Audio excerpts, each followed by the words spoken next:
Welcome back to the Steel Mindset. Please be so kind to subscribe, like, and share. This is so important to help our channel grow, and don't forget about my Blade Addict membership tiers, starting at just 99 cents a month, and is very much appreciated. Enjoy the show. All right, guys, Joe Steele coming to you here with a start of a brand new series, and the series is going to be called, as you see in the title, The Path to Destruction, which hopefully leads to the path to truth.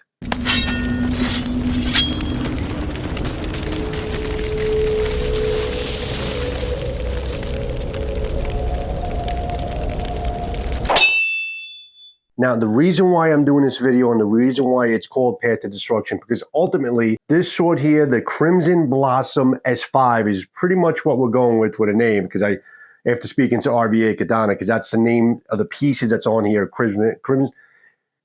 can't say it, Crimson Blossom coat motif on the pieces that are the cocheret that's on this sword. Probably asking, why the hell do you have a brand new sword? Are you going to looking to destroy it before you even use it? Because that is the purpose of this sword. It was sent to me from RVA Katana via Cloudhammer'S Steelworks to bring this sword to failure. If you're tuning into this video for the first time, I did a series called the Sword Steel Chronicles. Now, what that entailed was, you could call it a conspiracy, you can call it a mishap. There were steels that were being advertised by certain companies that weren't the actual steels that we were getting.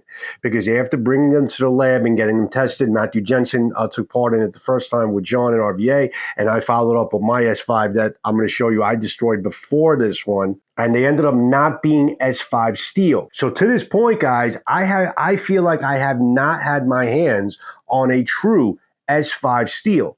Now, if you're not familiar, S5 is a shock steel, and it's supposed to be a super steel that's supposed to take a hell of abuse before it actually can break on you. So whatever I'm going to be putting it through, nobody's going to be using that sword in that capacity, but we are going to put this through a lot of abuse that normally a sword should never see, to see how far we can take this before we can bring it to destruction. And then after that, I personally am going to take the shard pieces and sending them over to a lab, get the lab to test the pieces against what an S5 composition should be, to see once and for all if this is a true S5 katana coming from Cloudhammer'S Steelworks. Now, I know we were talking about Shadow Dancer. This video is not about Shadow Dancer. I'm going to be doing a whole separate series on Shadow Dancer with an S7 they're going to send to me that I am also going to bring to failure, to test that out also in the lab and see if whatever steel they're advertising is actually what the customer is getting.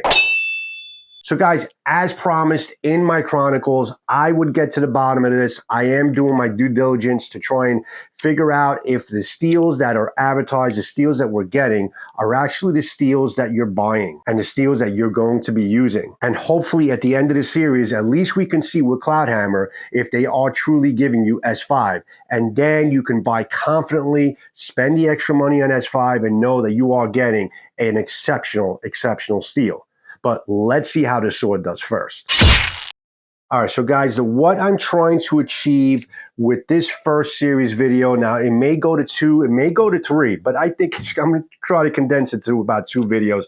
But depending on how much I do with it, it may actually go to a 3rd part, but at least 2 parts it will be. Because with this part, I am going to treat this like a normal production katana, because you could probably order this type of motif if you want it. If you like the way this looks and the wrapping and everything like that, you could probably order this. So I'm going to treat this as a regular review on a katana, and then we're going to be taking it out and we're going to start cutting with it. Not cutting aggressively with it, normal cutting with it with some force. So Tommy mats, we're going to cut some water bottles to see the sharpness level of this sword. Then we're going to get a little bit more aggressive with it, cut into some wood, cut into some trees and things like that. And that'll probably be the conclusion of the video here. Now, I don't perceive that it will break after I do those normal testing. The second video is when we're really going to get aggressive with it to see how far we can take this sword. Now, guys, if you've seen it before, this was my first sword. This was the Blue Crane S5 Katana. This was the first sword that I tested to be tested from Cloudhammer that was supposedly an S5, and I was also supposed to be bringing this to failure. Now, as you can see, I did definitely bring it to failure. You can see I even have the marks here where I made the markings for the chips and the macro effects to see how much damage it took, and obviously it brought to failure. That's the grain structure there.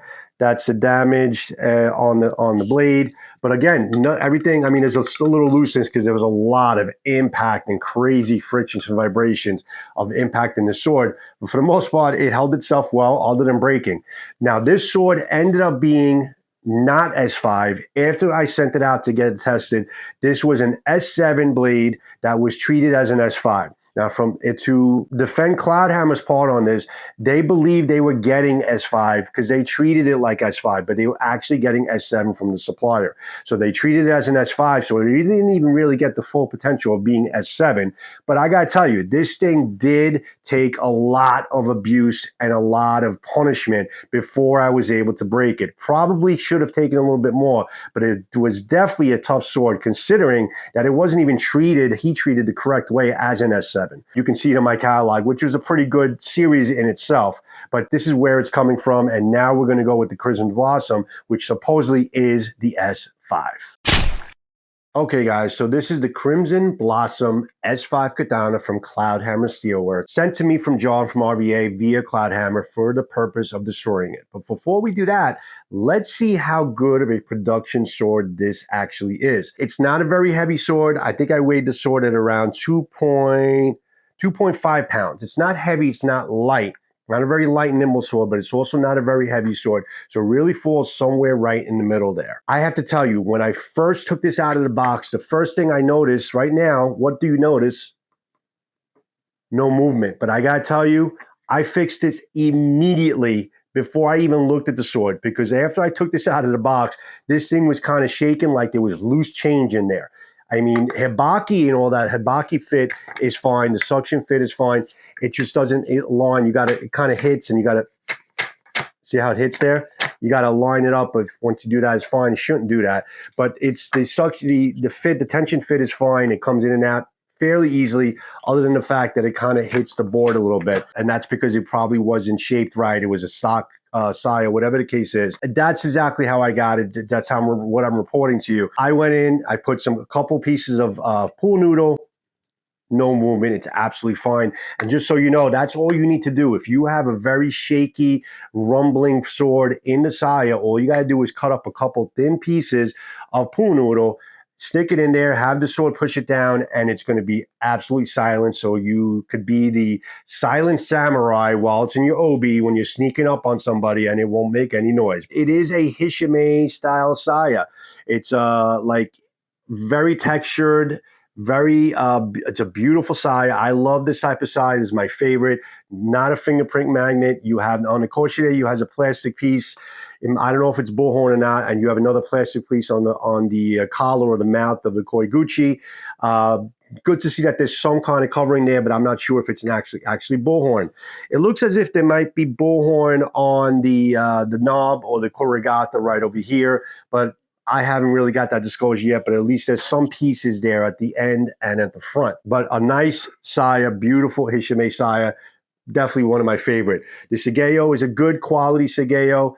Thick. It's not shoelace material. It's a nice thickness, a nice texture to it. It's tied very well. The presentation knot is beautiful, very well done. They always do that pretty well. Not super tight, but tight enough to be a good presentation knot. And I think if you're a practitioner, you'll like using the Sageo. It'll be just fine for your purposes. Now we got to talk about the Corsair, guys. The pieces they decided to put on it, how they executed it, and the Sukamaki as far as the handle, the Suka. The blade is the soul of the samurai, guys. The Suka or the handle is definitely the samurai's heart. Now, I have always been very impressed with the Sukamaki of Cloudhammer's swords. Definitely, the diamonds have always been fairly even. Very, very good job on the execution of the diamonds and the knots, and the tightness level has gotten tighter and tighter and tighter. This, I can move it probably about a millimeter or two, which is very, very acceptable in terms of the tightness of this Ito. Beautiful jacket leather, soft jacket leather, nice leather wrap on all their swords. I have yet to see other manufacturers that have this type of really nice, like jacket leather, as Matthew Jensen calls it, jacket leather type of softness in the wrapping of Cloudhammer's material. But the tightness is excellent. The diamonds are very, very even. Nice execution on the Tsukamaki. Now, one problem that Cloudhammer has had with many samples that I have reviewed from them for years now is the pieces, the transitions of the size of the Kashira and the Fuchi that fit onto the Suka or the Ska. Now, I'm glad to say that the transitions of the Kashira are actually pretty damn good. There's not any ledges, not absolutely perfect. They're not perfect by no means, but there's definitely a big, big, huge improvement from how they were before. The knot is very tight. You have the spacing there is good. It doesn't move side to side. After cutting, we'll see, after the abuse, we'll see if it unloosens a little bit. But the transitions have been very fair. They're fair. They're done very well, and a big improvement to how they started with it. So they did improve that aspect of their swords. Now, this type of motif the designs are okay. They can border a little bit muddy, but the details are there. You can definitely make out the motif on the Kashira. I like how it looks. I'm not a big fan personally of the gold tint.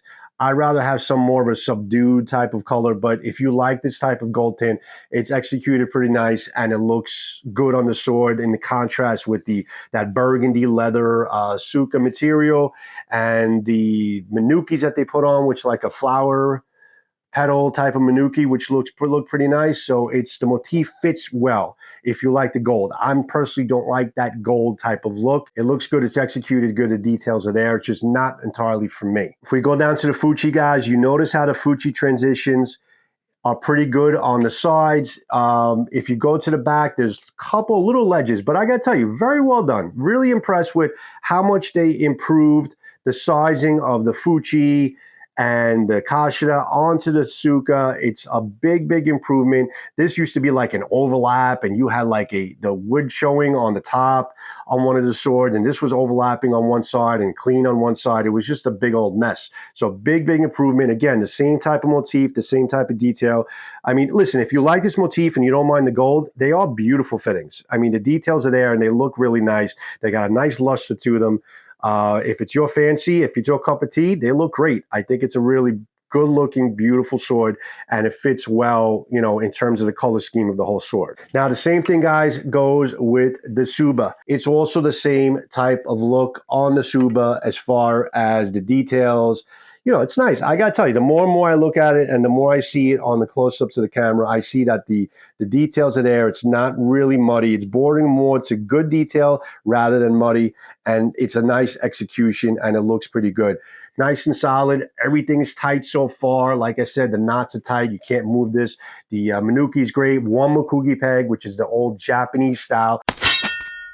All right, guys, so this is the sole of the blade, and this is the quote-unquote, we'll call it S5. This is the S5 blade from Cloudhammer. This has got a mirror polish. Obviously, there's no hamon because of the type of heat treatment that S5 goes through. You're not going to see, it's not clay tempered, it's not heat tempered. It's more of it's a true hardened type of blade. It is a Shinogi Sakuri type of geometric, which is the most popular geometric of katana blades.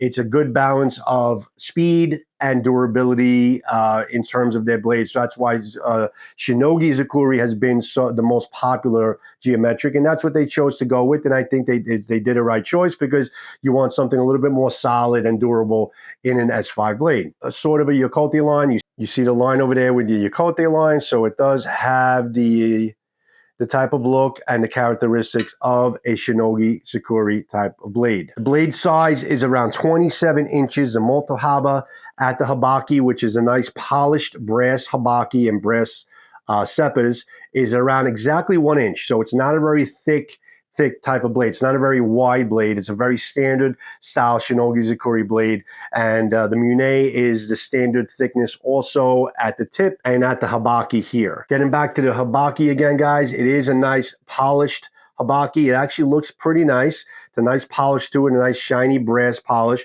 The transitions are pretty good. I could get my fingernail in there. It's not too tight, but it's good enough. A little bit of movement, which concerns me a little bit because when I put a lot of abuse on it, I'm hoping that this doesn't move. The other one didn't. The other one stayed until the very end, to its very end, and stay tight, and then it started wiggling. So I'm hoping that this stays together and doesn't start rattling and coming apart, because there's a little bit of a microcosm of movement here that I can feel, like a little tick. But for the most part, it's fit pretty well. Nothing moves. Everything is pretty solid, and it's a good looking habaki for the most part that fits also with the whole motif of the actual blade.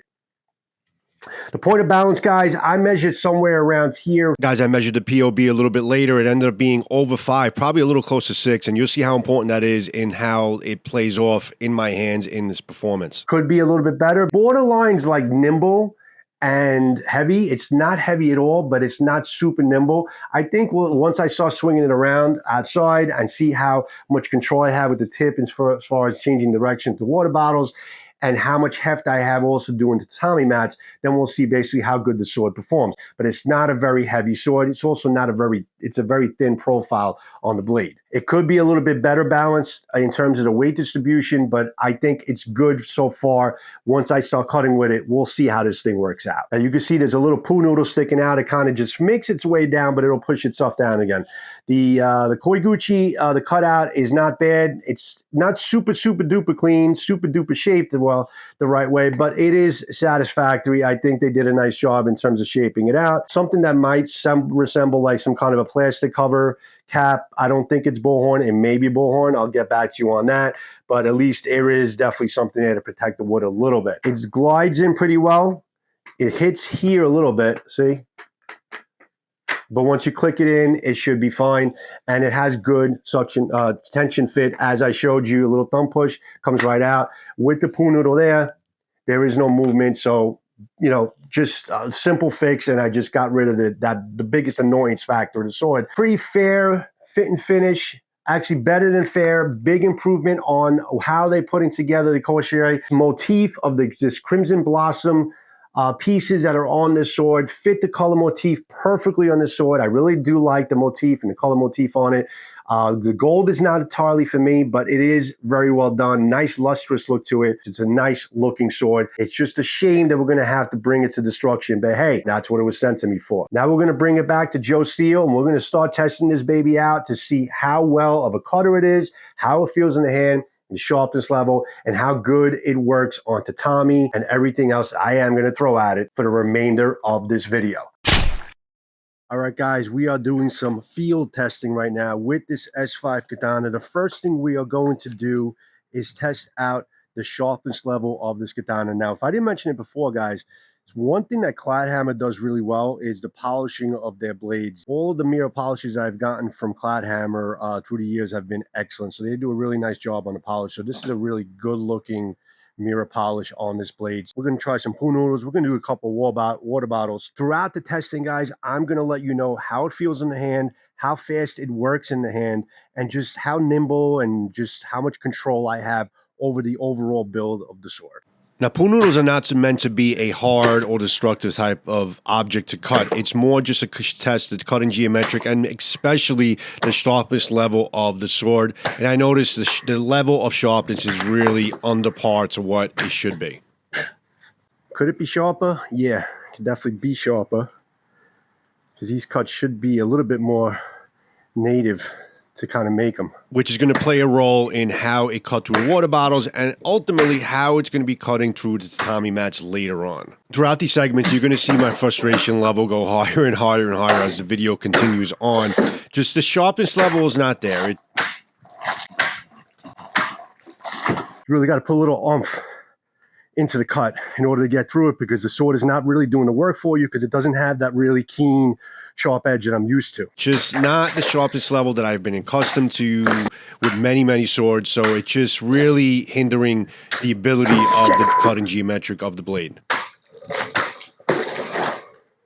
I can't say these were exactly my best water bottle cuts. You've seen me cut water bottles before. There is a difference in swords. You got to change your approach a little bit, be a little bit quicker, be a little bit more aggressive with the cut. Normally these water bottles and stuff, it sails right through it. I am sure that if I hone this up, it would be basically sailing through everything because it kind of feels pretty good in the hand. I have generally good control. I think if the handle was a little bit longer, if it was an 11-inch handle, this would be like a perfectly balanced sword. I just feel like it's a little bit kind of front heavy where it kind of weighs into the point a little bit.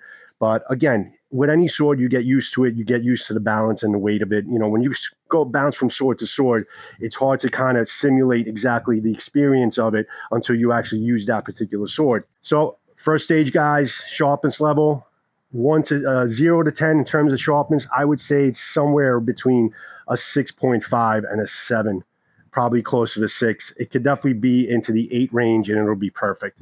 And the handle, if it was a little bit longer, it would make the sword of a little bit more balanced. But again, getting used to, I think it should be fine. All right, so I got to tell you guys, you're going to see a lot of frustration in this next segment of cutting here. I honestly know that if this sword was just tuned a little bit sharper, or a lot sharper rather, it would really sail through targets a lot easier because it does have a good cut in geometric. It's a strong sword, S5. The blade is great, no bends or anything like that, no damage. But it was very frustrating kind of getting through these targets. You really had to put a lot of oomph and pressure into the cut and make sure your accuracy is perfect in order to get through them. So just so you know, frustration afoot in this next segment, but we did it anyway just to show you the build of the sword. But it's not really what it's about. It's about the S5 blade and to see how much it can take before it goes to failure. Allow me a moment to express my respect and admiration for our beloved U.S. veterans for all their sacrifices and growing awareness for their day-to-day struggles. This video, along with all my content, is dedicated to our veterans. You are always welcome.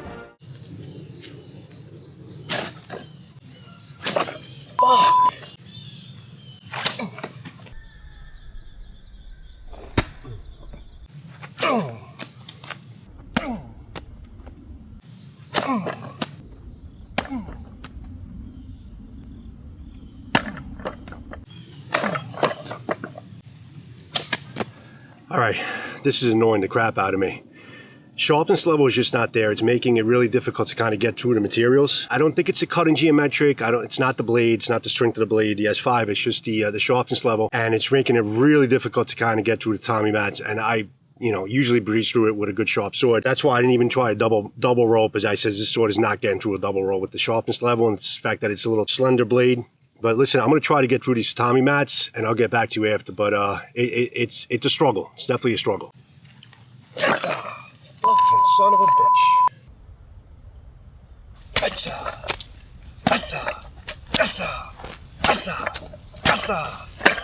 Freaking aggravating, I gotta tell you. Very aggravating. Holy shit, is that aggravating. The pole there, but I don't expect that to be any damage. If there was damage now, then we got a big problem.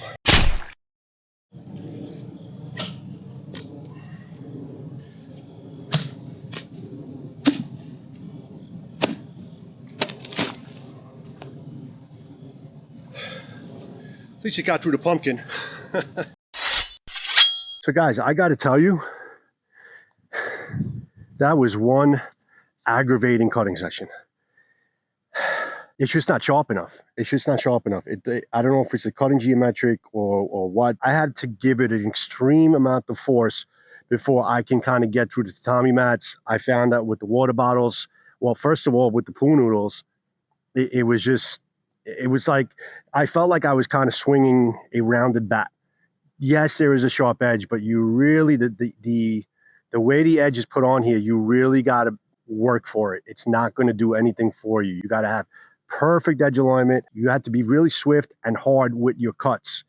So that's why I had so much difficulty with the pool noodles. It wasn't really popping them.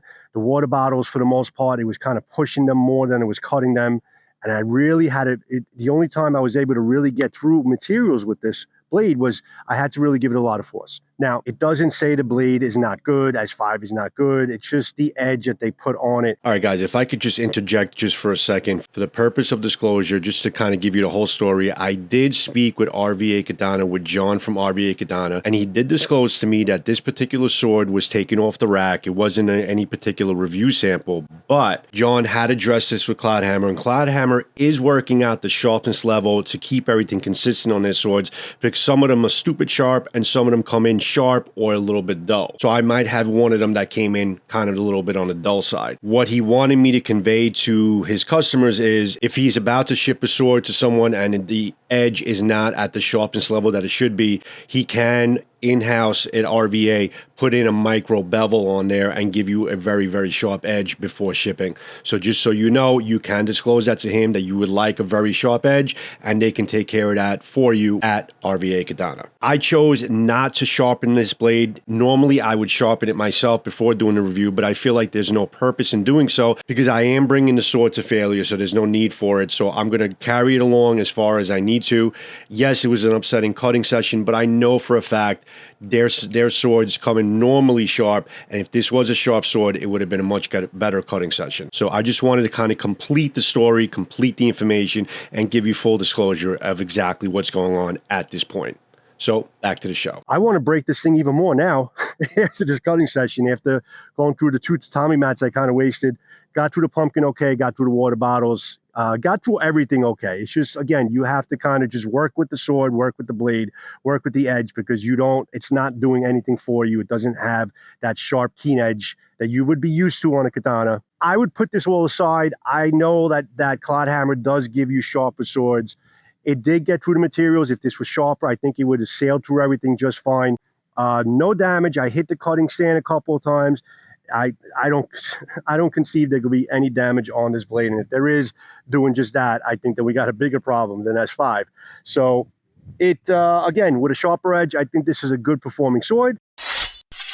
Okay, I lied. I'm not done yet. I'm going to take a couple whacks on this tree with this sword and see if I can put a little bit early damage on it. I don't think I should, but we have to kind of get this thing to failure. So we're going to start off a little abusive testing, hitting into this dried up tree here and to see what it could do.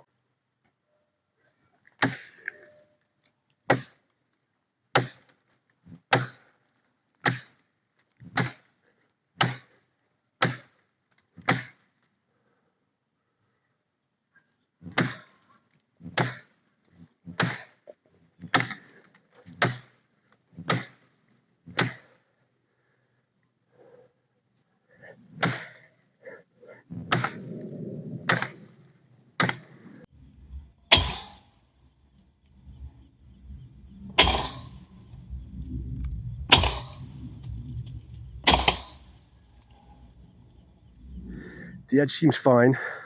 I did feel vibrations coming down into the handle because that's a lot of impact. That's a really dried up piece of wood there. But the edge seems fine. Doesn't seem like there's any bends whatsoever. And there's no rollovers or chips. So the first of the abusive testing kind of came off okay. And I was really whacking at it pretty well. So let's get back to the outro. Next series, we are going to get down and dirty with this thing, and we're going to beat the living crap out of it until we can get it to break. Hopefully we'll get this all done on the second part of this series of A Path to Destruction and A Path to Truth. Thanks for joining me, guys, and I'll see you on part 2 of The Mystery of S5.